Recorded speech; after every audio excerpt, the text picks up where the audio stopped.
नमस्कार. मी भाऊ तोरसेकर. तुम्ही बघत आहात प्रतिपक्ष.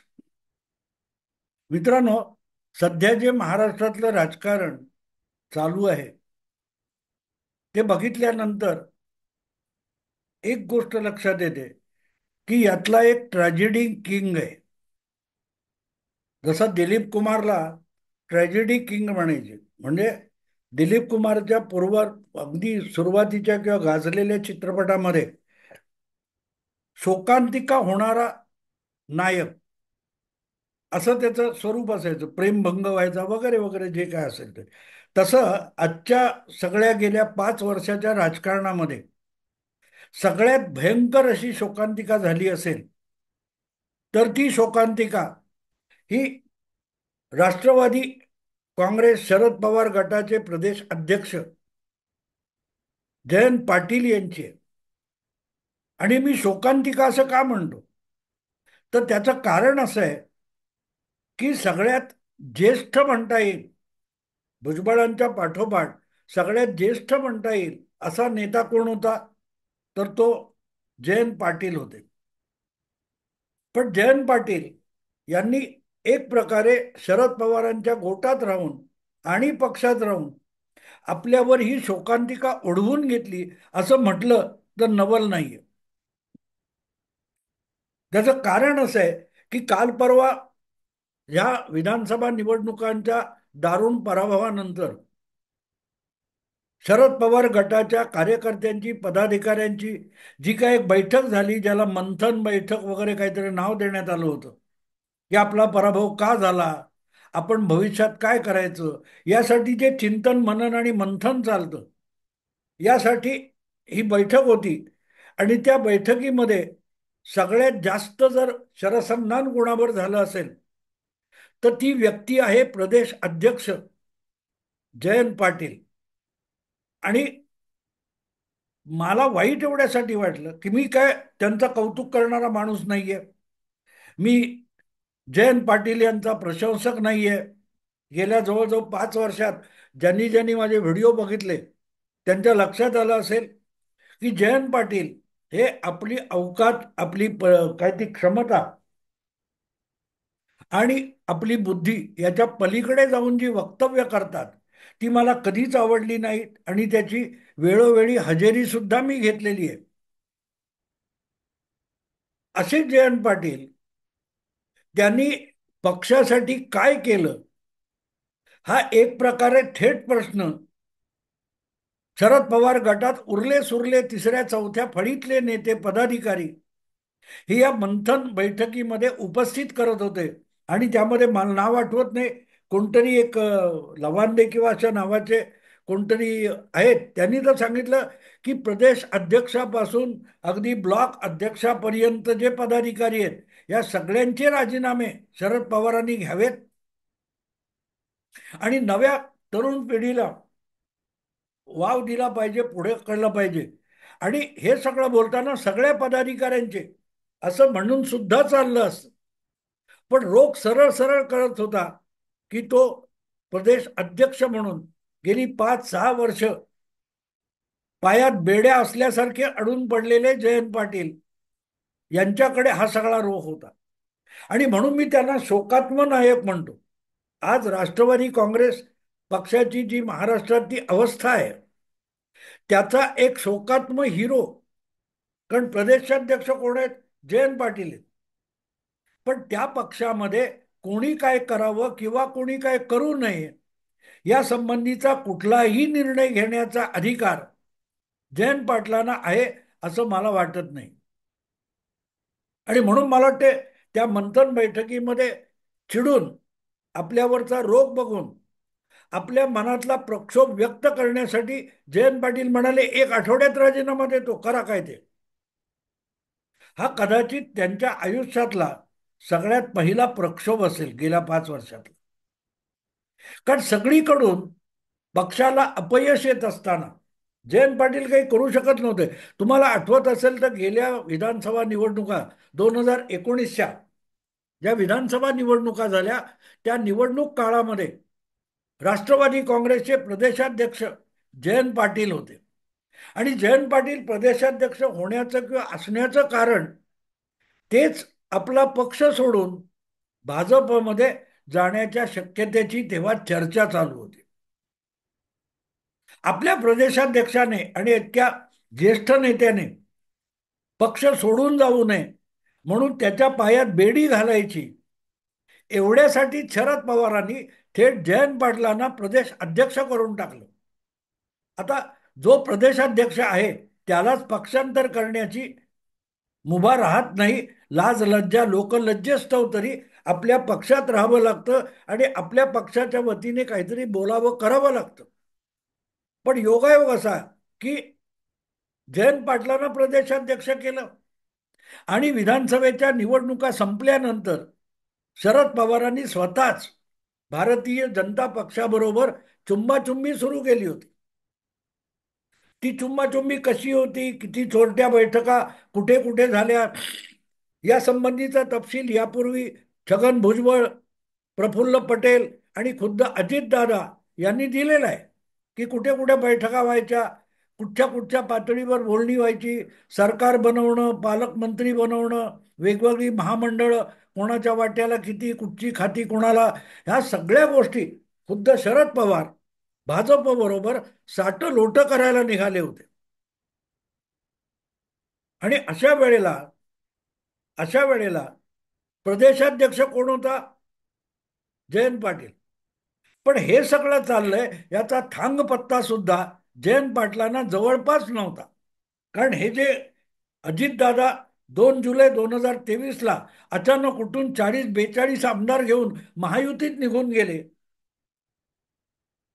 त्यावेळेला सुद्धा जयंत पाटील संपूर्णपणे अंधारात होते. ते कशाला? 2 महिने आधी 2 जुलैला अजितदादा आपला सगळा 40 आमदारांचा गोतावळा घेऊन महायुतीत निघून गेले. तेव्हा आपल्या पक्षात काय चाललंय हे जयंत पाटलांना माहिती नव्हतं. आणि खुद्द शरद पवार सुद्धा, जे त्यांचे राष्ट्रीय अध्यक्ष आहेत, राष्ट्रवादी काँग्रेस पक्षाचे राष्ट्रीय अध्यक्ष शरद पवार आहेत, आणि त्यांनी आपला प्रदेशाध्यक्ष जयंत पाटील यांना किती अंधारात ठेवलं होतं याच्या दोन सगळ्यात मोठे पुरावे तुम्हाला देतो. 2 जुलै 2023 अजितदादा हे 42 का 40 आमदार घेऊन महायुतीत निघून गेले, थेट राजभवनावर शपथविधी करायला गेले आणि त्याचा सुगावा सुद्धा जयंत पाटलांना लागलेला नव्हता. दिलीप वळसे पाटील, छगन भुजबळ यासारखे लोक थेट मंत्री झाले, पण आपल्या पक्षात फूट होते आणि एवढं मोठं काहीतरी चाललंय हे प्रदेशाध्यक्षाला माहिती सुद्धा नव्हतं. त्यांना अंधारात फक्त अजितदादांनी ठेवलं का असं मला बिलकुल वाटत नाही. त्यापेक्षाही या घडामोडींचा सुगावा लागलेले शरद पवार राष्ट्रीय अध्यक्ष यांनीच आपल्या प्रदेश अध्यक्षाला अंधारात ठेवलं होतं. त्याच्याही आधी 2 मे 2023 शरद पवारांच्या आत्मचरित्राच्या सुधारित आवृत्तीचं प्रकाशन यशवंतराव प्रतिष्ठानमध्ये होतं. आणि तेव्हा सुद्धा अचानक शरद पवारांनी घोषणा केली की मी आता राजकारणातून निवृत्त होतोय, मी फक्त सामाजिक सांस्कृतिक काम करीन. तिथे प्रदेशाध्यक्ष जयंत पाटील हे ढसढसा रडत होते, ढसढसा रडत होते. तुम्ही बघितला असेल तो सगळा तमाशा, तुम्ही बघितला असेल. मुद्दा असा आहे की त्याविषयी शरद पवारांनी जो खुलासा केला, मला वाटते त्याच दिवशी केला, की हे सगळं मी 1 मेलाच करणार होतो. पण 1 मे रोजी महाविकास आघाडीच्या मुंबईच्या बीकेसी मध्ये एक भव्य मेळावा आयोजित केला होता आणि त्याच दिवशी घोळ नको म्हणून दुसऱ्या दिवशी ही घोषणा करायचं मी ठरवलं आणि हे मी अजितला बोललो होतो. इथे गंमत लक्षात घ्या की 1 तारीखलाच मे 2023 1 मे रोजी शरद पवार यांचा निर्णय झालेला होता. त्याविषयी शरद पवारांनी अर्थातच सुप्रियाताईंना सांगितलेलं असेल, पण अजितदादांना सुद्धा सांगितलेलं होतं. पण त्याविषयी शरद पवारांनी जयंत पाटलांकडे काय म्हणतात ती त्यांना कल्पना सुद्धा दिलेली नव्हती. पुढे प्रदेशाध्यक्ष असून सुद्धा पक्षाविषयीचा एवढा मोठा निर्णय शरद पवारांनी जयंत पाटील यांच्यापासून लपवून ठेवला होता. इथे राष्ट्रवादी काँग्रेस पक्षाचे प्रदेशाध्यक्ष म्हणून जयंत पाटील यांची अवस्था काय होतीये तुमच्या लक्षात येईल. हे मी एवढ्यासाठी सांगतोय की महाराष्ट्र सोडला तर राष्ट्रवादी काँग्रेस पक्षाला बाकीच्या देशाच्या कानाकोपऱ्यात कुठेही स्थान नाही. आणि त्यामुळेच महाराष्ट्र प्रदेश राष्ट्रवादी काँग्रेसचे अध्यक्ष असलेले जयंत पाटील हे शरद पवारांच्या नंतरचे पक्षाचे 2 नंबरचे नेते होतात. पण शरद पवार त्यांच्यापासून पक्षांतर्गत सगळ्या गोष्टी लपवत होते. याचे हे 2 पुरावे आहेत. 2 मे 2023 आणि 2 जुलै 2023. एवढंच कशाला, 2019च्या विधानसभा निकालानंतर पहाटेचा जो शपथविधी झाला त्याची टिंगल मोठ्या कौतुकाने हेटाळणीच्या शब्दामध्ये जयंत पाटलांनी अनेकदा केलेली आहे. आम्ही 1.5 दिवसाचा आणि 5 दिवसाचा गणपती ऐकला होता, पण हा 2.5 दिवसाचा विसर्जित झालेला गणपती पहिल्यांदा ऐकला, असं हेटाळणीच्या उपहासाच्या सुरामध्ये जयंत पाटील वारंवार बोललेले. जणू काय आपणच सगळं घडवून आणलं. आणि लक्षात घ्या मित्रांनो, लक्षात घ्या, ज्या वेळेला अजितदादा हे 2.5 दिवसाच्या सरकारमध्ये गेले आणि हलकल्लोळ मारला, तेव्हा अजितदादा हे राष्ट्रवादी काँग्रेस पक्षाचे विधानसभा गटाचे नेता म्हणून निवडले गेले होते. त्यांची तत्काळ राष्ट्रीय अध्यक्ष शरद पवारांनी गटनेते पदावरून हकालपट्टी केली आणि त्या जागी प्रदेशाध्यक्ष असलेले जयंत पाटील यांची नेमणूक केली होती. प्रदेशाध्यक्ष म्हणून जयंत पाटलांना आपल्या पक्षामध्ये एवढं काही घडतं याचा थांगपत्ता नव्हता. नंतर त्यांना गटनेते केलं आणि तरीही 2.5 दिवसाचं सरकार बारगळल्यानंतर अजितदादा परत आले, तेव्हा विधानसभेच्या गटनेते पदावरून जयंत पाटलांची कधी उचलबांगडी झाली हे सुद्धा जयंत पाटलांना माहिती नव्हतं. कारण परत आल्यानंतर जी महाविकास आघाडी तयार झाली त्या महाविकास आघाडीमध्ये राष्ट्रवादी काँग्रेस पक्षाचा गटनेता म्हणून अजितदादा उपमुख्यमंत्री झाले. जयंत पाटलांना यापैकी कशाचाही थांगपत्ता नव्हता. तसं बघायला गेलं तर महाविकास आघाडी होणं आणि त्या महाविकास आघाडीचा सरकारमध्ये समावेश असताना त्या पक्षाचं उपमुख्यमंत्रीपद हे गटनेता म्हणून, तत्कालीन गटनेता म्हणून जयंत पाटलांकडे यायला होतं. पण त्यांना त्याविषयी सुतराम काय ती माहिती न देता शरद पवारांनी परस्पर पुन्हा एकदा अजितदादांना गटनेता करून उपमुख्यमंत्री सुद्धा करून टाकलं. आणि ओसाळलेल्या चेहऱ्याने जयंत पाटील प्रदेशाध्यक्ष म्हणून चेहऱ्यावर आनंदाचं पांघरुण ओढून बसलेले होते.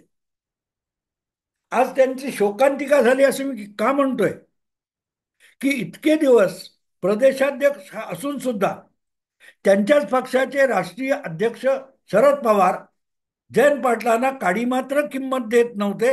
आणि अशा शेकडो गोष्टी दाखवता येतील, शेकडो गोष्टी दाखवता येतील उदाहरणं किंवा पुरावे म्हणून. तरीही अगतिक होऊन जयंत पाटील आपलं प्रदेशाध्यक्षपद भुसवत राहिले. पण आता 3ऱ्या-4थ्या फळीतले कार्यकर्ते आणि नेते जयंत पाटलांची उचलबांगडी करावी अशी मागणी थेट मंथन बैठकीत करायला लागले. मला वाटतं एकदा खुद्द अजितदादा सुद्धा उद्धव ठाकरे सरकार पडल्यानंतरच्या कुठल्या तरी बैठकीमध्ये 5 वर्ष झाली की किती, 30 महिने झाले की 50 महिने झाले, जयंत पाटील प्रदेशाध्यक्ष आपल्या जागी आहेत असं बोलले होते. तेव्हा माझे महिने कशाला मोजता असंही जयंत पाटील बोलले होते. माझा मुद्दा इतकाच आहे मित्रांनो, गेल्या 10 वर्षामध्ये मोदी युग सुरू झाल्यानंतर जयंत पाटील यांची अवस्था काय आहे बघा. अवस्था काय बघा. मग ते याचा करेक्ट कार्यक्रम केला तिकडे, त्याच्या पक्षातले दोन नगरसेवक इकडे आणले, याचे तिकडच्या पक्षातले दोन नगरसेवक आणले, किंवा कोणाला तरी माजी आमदारांना पक्षात आणले, आणि ह्याचा करेक्ट कार्यक्रम केला, त्याचा करेक्ट कार्यक्रम केला, म्हणून जयंत पाटील उगाचच मिरवत होते. आपल्याला स्वपक्षात देखील काडीची किंमत नाही याची जाणीव असताना सुद्धा आपण अत्यंत महत्वाच्या पदावर बसलेले महत्वपूर्ण नेता आहोत असं भासवण्याचा जो ओशाळवाणा प्रयत्न जयंत पाटील गेल्या 5 वर्षापेक्षा अधिक काळ करतायत, त्याची आता मंथन बैठकीमध्ये एक प्रकारे शोकांतिका झाली आहे. कारण पद कुठलंही राहिलं नाही. अगदी सांगली जिल्ह्यात सुद्धा त्यांना आपला मतदारसंघातून आमदार म्हणून निवडून येताना दमछाक झालेली आहे. सांगली जिल्ह्याच्या 8 काहीतरी आमदार असतील, त्यात एक आबा पाटलांचे चिरंजीव वगळता जयंत पाटील निवडून आले. परत एकदा विधानसभा निवडणुका चालू असताना त्यांनाच कदाचित महाराष्ट्रात मुख्यमंत्री केलं जाईल असं एक मधाचं बोट शरद पवारांनी लावलं होतं. पण मुद्दा असा आहे की जयंत पाटील यांना आता आपल्या जिल्ह्यात सुद्धा अपेक्षित एवढी किंमत राहिलेली नाही. आणि त्याचं कारण कुत्सित बोलणं, कुत्सित बोलणं, कुरघोड्या करणं. आठवतं तुम्हाला लोकसभा निवडणुकीत साधारण वर्षभरापूर्वी जेव्हा लोकसभा निवडणुकीचे ढोल नगारे वाजत होते, त्यावेळेला याच जयंत पाटलांनी महाविकास आघाडीतल्या काँग्रेस पक्षाला सांगली जिल्ह्यातच खच्ची करण्याचा डाव खेळला होता.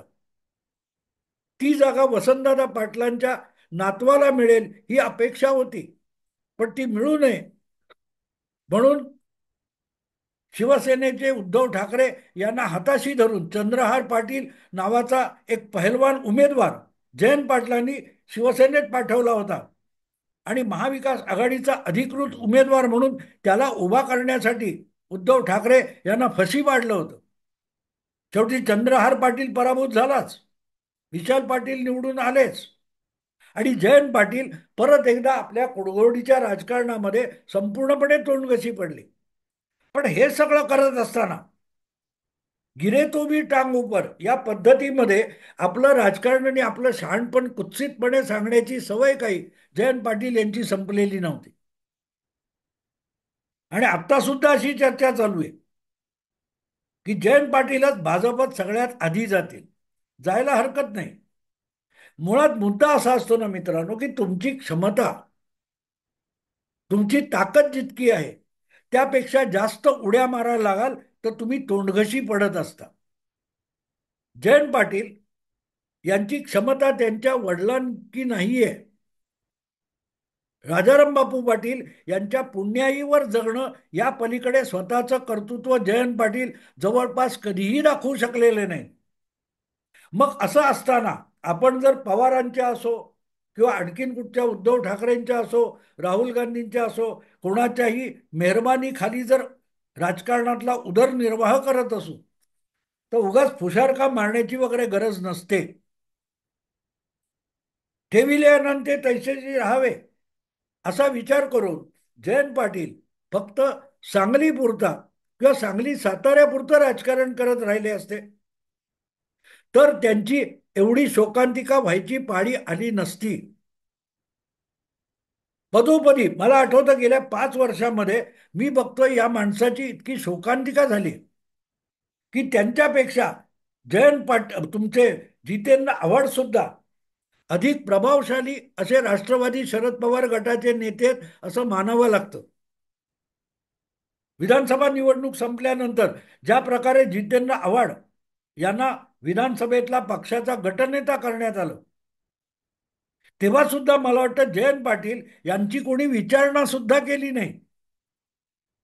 आज जयंत पाटील कोण आहेत? विधानसभेतले सांगली जिल्ह्यातून निवडून आलेले एक सर्वसामान्य आमदार. त्यांच्या ज्येष्ठतेनुसार त्यांना गटनेता करावं एवढी सुद्धा शरद पवारांना गरज वाटली नाही.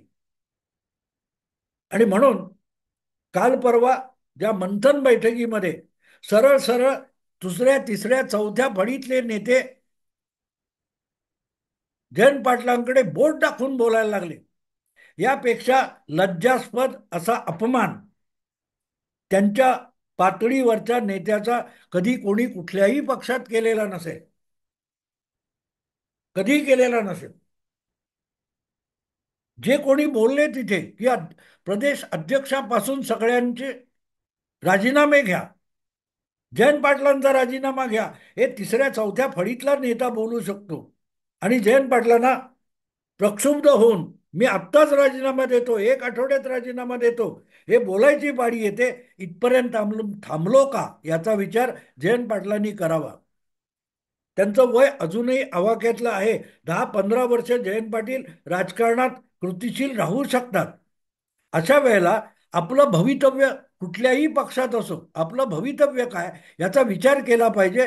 आणि तो करताना राजकारण म्हणजे टिवल्या बावल्या नाहीत, हे पहिलं लक्षात घेतलं पाहिजे. जयंत पाटील हे मला वाटतं टिवल्या बावल्या करण्यातच वेळ घालवतात. आणि मग एखाद्या इकडे काहीतरी सोंगटी हलवली की करेक्ट कार्यक्रम केला. दुसऱ्यांचे करेक्ट कार्यक्रम करता करता गेल्या 5-7 वर्षामध्ये जयंत पाटील यांचा साक्षात शरद पवारांनी कसा परफेक्ट करेक्ट कार्यक्रम करून टाकला. नुसता करेक्ट कार्यक्रम नाही, परफेक्ट कार्यक्रम केलाय.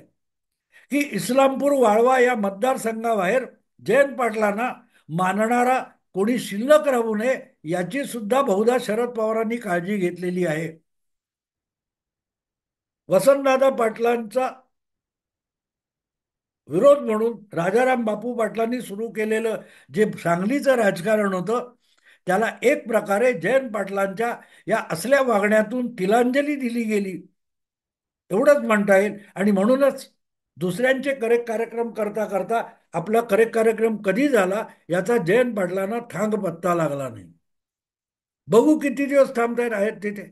मी इथे थांबतो. आवडलं लाईक करा, शेअर करा आणि प्रतिपक्षाला सबस्क्राईब करा. नमस्कार.